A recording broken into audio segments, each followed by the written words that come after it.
السلام علیکم. وعلیکم سلام. څنګه یې جوړ ښه؟ جوړ خو یې. قدرمنو، نن د اختر اوله ورځ ده. نظره ګامه مو پوره کړي دي. نظره ګامه، واک، تګ او انشاءالله یو 2000 ګامه نور هم اخلو، ولې نن روزه نشته.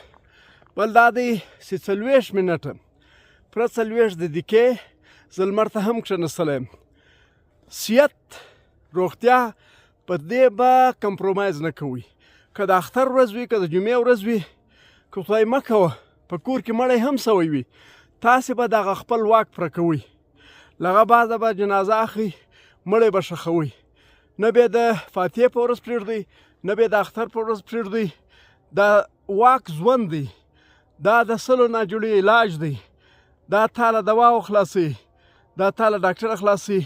نو زموږ د اختر پر ورځ دغه پیغام دی چې هر ځوان، هر سپین ږیری خامخا واک کوي.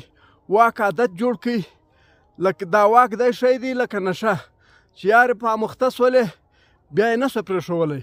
لکه موږ باندې اموخته سو، ځان باندې اموخته کړي. څه وایي؟ زه نن دومره په تکلیف وم، یقینا دومره په تکلیف وم چې زیات تر اوسه هم نه یم په تکلیف شوی، مګر دا مې عادت ګرځېدلی ده. اوس زه نه سم پاتې کېدی چې پاتې سم، بس په هغه ورځ مې په سرت درد خوند نه راکوي، لکه یو شی چې مې قضا شوی، لمونځ قضا شوی، دومره په تکلیف یم. واک کوئ، خامخا یې کوئ. واک د ژوند حصه جوړه کړئ. واک دا رقم جوړ کړئ لکه تی چې اوبه څښئ هره ورځ. واک دی جوړ کړئ لکه تی چې اکسیجن اخلئ، دا ساس یې اخلئ. دا د ژوند ضرورت جوړ کړئ، د ژوند مجبوري یې جوړه کړئ، فرض یې جوړ کړئ.